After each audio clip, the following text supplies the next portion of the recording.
far beyond what I expected. Yeah. We've been to a lot of heterosexual weddings and gone, you people are just carrying on too much here. They're not. It's real. It's just extraordinary. It was an emotional day for more than 100 LGBTQ couples at Toronto's Casa Loma as they tied the knot in a mass wedding as part of World Pride. One of our next guests made international headlines when he performed what is now considered the first legal same-sex marriage in the world. That was in 2001. Reverend Brent is the senior pastor at Toronto's Metropolitan Community Church, and he's also the Grand Marshal of this year's World Pride Parade.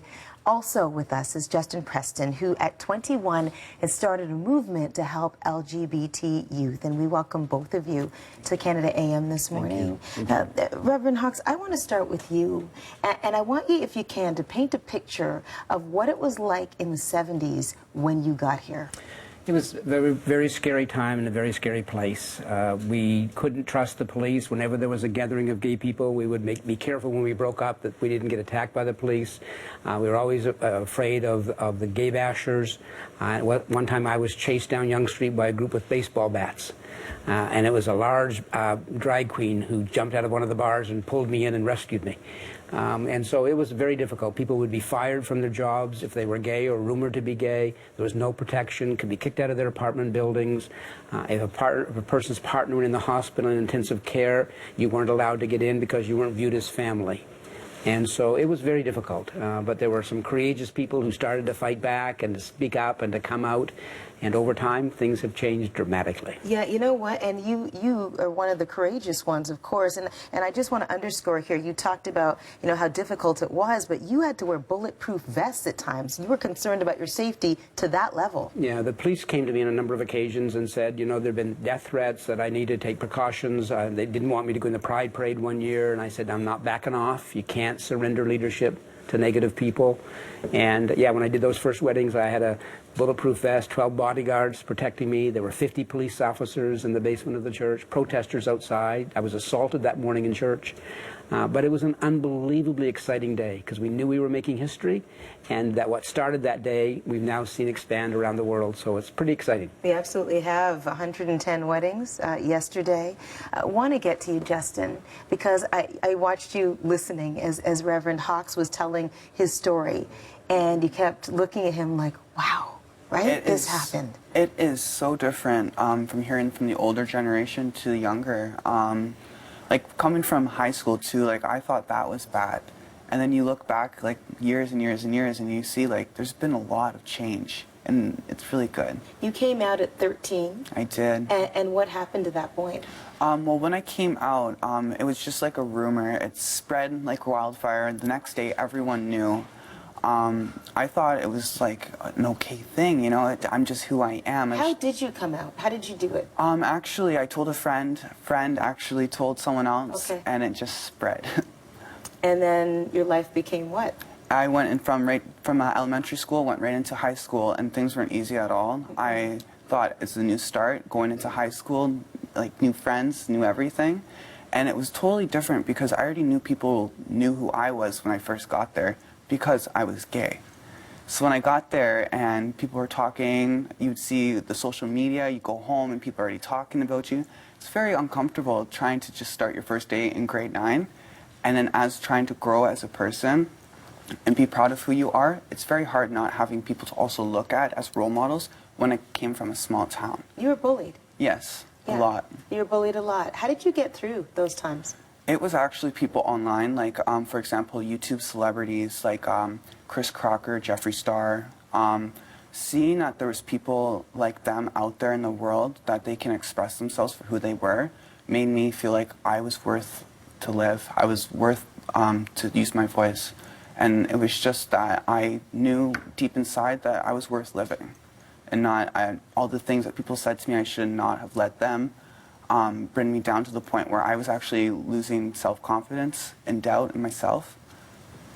And now you use your voice. You know, I use my voice. Do you ever use your voice? I am using my voice, and I've been facing my fears with anxiety, like self-doubt, thinking, is this good enough? But I am here today to be a voice for those who are silent. And it's just amazing to actually be able to use your voice to help other people. Wow. You're an amazing young man. You really are. And the you. Reverend knows it too. Yeah, I can't imagine, you know, when I was in high school, I could hide. And yes, there were comments and things that were said, but, you know, because you live at home, and I raised in a small town in New Brunswick, terrified that someone would find out I was gay. It wasn't until I left home, left high school, had a job, had other friends, that I had the courage to come out. And I just have so much respect for the kids in school like Justin, who are not only coming out, but are speaking up for other people, who are forming GSAs in their schools, because we know bullying is a huge problem in Canada. Youth suicide is a huge problem. So we have a lot of work to do, but it's being changed by people like Justin, who are speaking up, coming out, and being courageous, when I could never have done it when I was in high school. Reverend, here's what I want to know from you, because you're amazing. And I want to know, as a man of the cloth, how much pressure there has been on you inside of the religious community. Well, Because, you know, you've got the beatings you described and people throwing eggs at you and everything else on the streets, but what about in that community? Yeah. The biggest opposition to gay rights in Canada and around the world is religious-based. Religious homophobia is the enemy.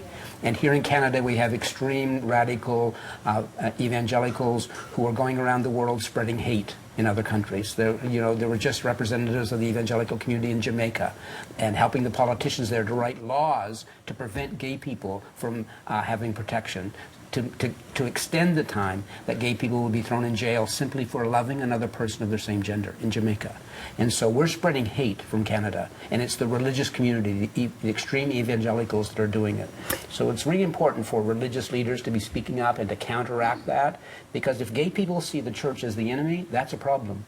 And so it's my job and the job of others to speak up and to say, just because you're mad at the church doesn't mean you have to give up on spirituality or God. We had a young man named Richard on the show a little earlier this week, Justin, and he's from Nigeria, and he was part of that whole, you know, story where there are anti-gay laws there, and he was outed in the newspaper, and he told us his story. So he woke up one morning, and his name was on the front page, and his family said, you know what, can't really associate with you much anymore. His high school, where he was a leader, wanted to expunge him from the books. He was a prefect there, leader there, and he said to us, you know what, and he's going back to Nigeria, by the way. He was here for World Pride. He said, I've got to go back. I've got to go back because my voice needs to be heard, and you remind me a lot of him. That just gives me goosebumps, because, you know, it's like facing your fears and being the voice for those that are silent. Like, I was one of those kids that would not speak up.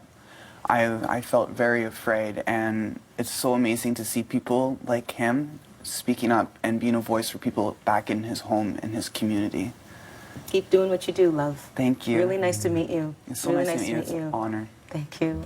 And Reverend, thank you so much. Thank you. You'll find a link to all this weekend's World Pride events on our website.